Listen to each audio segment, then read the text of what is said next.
Doch nun kommen wir zu einer anderen, eventuell vom Aussterben bedrohten Art. Wussten Sie schon, dass es in manchen Gegenden der Welt vielleicht schon bald keine Frauen mehr geben wird? Das wäre natürlich ein Problem für das demografische Gleichgewicht unserer Erde. Lässt man der Natur freien Lauf, so kommen im Schnitt etwas mehr Mädchen als Jungen zur Welt. Doch China und Indien sind nun im Begriff, alles aus dem Gleichgewicht zu bringen. Eine Welt ohne Frauen? Das fragen wir uns beim Dominoeffekt der Woche, der uns als erstes nach Indien führt.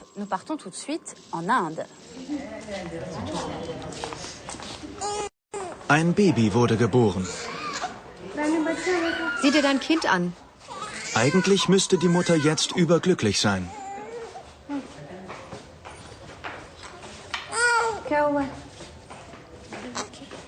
Ach, es ist ein Mädchen. Ja. Freust du dich denn nicht? Es ist ein Mädchen. Es liegt nun mal in unserer Natur, einen Sohn vorzuziehen. Das ist in anderen Ländern doch genauso, oder?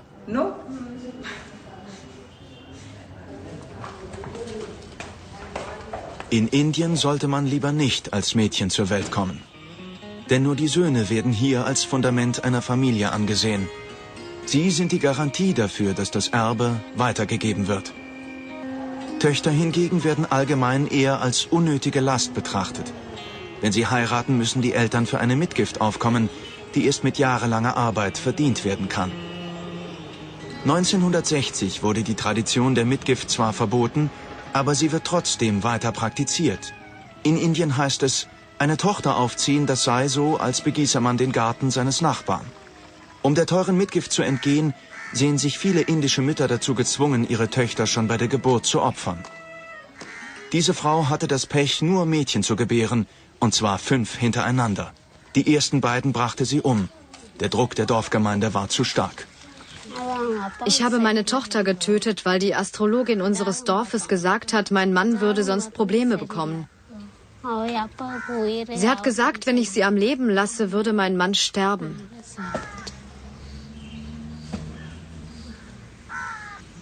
Ich habe sie mit eigenen Händen umgebracht.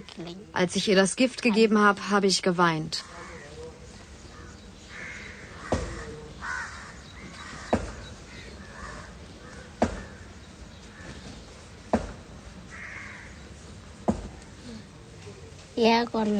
Warum ich sie getötet habe? Je öfter man mir diese Frage stellt, desto bewusster wird mir, dass ich etwas Schlechtes getan habe. Denken Sie oft daran? Ständig. Ich leide sehr darunter. Im modernen Indien wird also immer noch Kindsmord begangen. Seit es hier Ultraschalluntersuchungen gibt, hat dieses Phänomen sogar zugenommen. Für Privatkliniken sind solche Schwangerschaftsabbrüche zu einem lukrativen Nebengeschäft geworden. Die Großmütter sind es, die streng darauf achten, dass die Traditionen fortbestehen. Willst du einen Sohn oder eine Tochter? Das ist mir ganz egal. Fragen Sie mal die Schwiegermutter. Hätten Sie lieber einen Enkel oder eine Enkelin? Naja, ich hätte gern... Nun sagen Sie schon. Ich hätte lieber einen Enkel. Dann müssen wir uns keine Sorgen um das Erbe machen. Wenn das erste Kind schon ein Junge ist, braucht man sich danach keinen mehr zu wünschen. Obwohl solche Schwangerschaftsabbrüche gesetzlich verboten sind, hält sich niemand daran. Noch nie wurde hier ein Arzt dafür belangt. Und so wird fleißig damit weitergemacht. Vor allem in den reichen Gegenden, wo man sich Ultraschalluntersuchungen leisten kann. Schon heute gibt es im über 1 Milliarde Einwohner starken Indien 40 Millionen Frauen zu wenig. Und hier noch eine erschreckende Zahl. Jedes Jahr finden in Indien 6 Millionen Abtreibungen statt. 90% davon sind Mädchen. Auch China ist von diesem Phänomen betroffen. In der Volksrepublik ist die Vorliebe für Jungen nicht nur traditionell und kulturell bedingt, sondern auch die Folge der Ein-Kind-Politik, die dort seit Jahren betrieben wird. Die Regierung versucht nun gegenzusteuern, indem sie das weibliche Geschlecht in den Himmel hebt, wie wir jetzt auf unserer zweiten Etappe des Dominoeffekts sehen.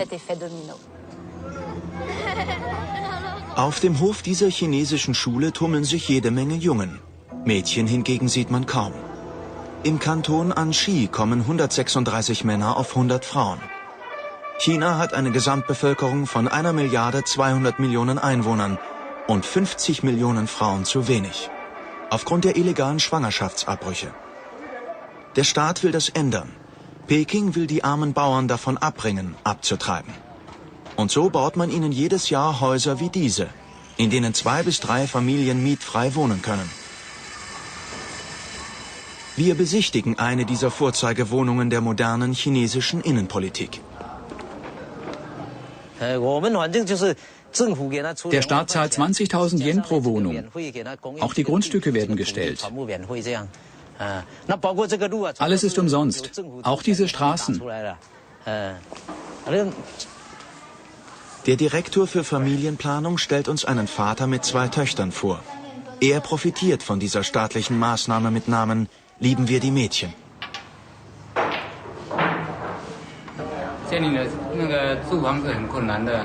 Vorher hatten wir keine eigene Unterkunft. Wir wohnten bei meiner Großmutter auf 5 Quadratmetern. Was haben Sie gedacht, als Ihre zweite Tochter geboren wurde?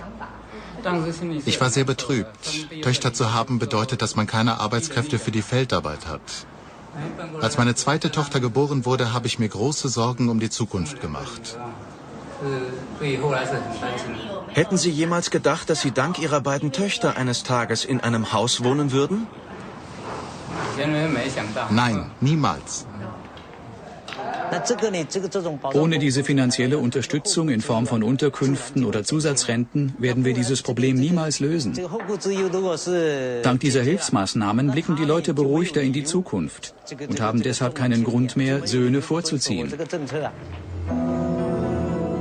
Vergessen wird dabei ganz offensichtlich, dass nur ein vergleichsweise winziger Teil der Bevölkerung von den mietfreien Wohnungen der Regierung profitiert. Währenddessen und trotz aller Propaganda zugunsten der Mädchen verleitet die unter Mao eingeführte Ein-Kind-Politik die chinesischen Familien weiterhin dazu, nur Söhne zu haben. Werden wir also irgendwann eine Welt ohne Frauen haben, wenn ihre Zahl wie in Asien ständig abnimmt? Ein trauriger Gedanke. Zum Glück gibt es Demografen, die das nicht so pessimistisch sehen, denn was selten ist, ist kostbar. So lautet auch die Grundregel der Marktwirtschaft, die Angebot und Nachfrage bestimmt. Doch hören wir, was der Fachmann dazu sagt. Heute werden vor allem Jungen geboren. In 20 Jahren werden wir eine Mehrzahl von Männern haben, und zwar 15% mehr als Frauen. Und diese armen Kerle werden keine Frau zum Heiraten haben. Oder sie müssen warten, bis sie 50 sind.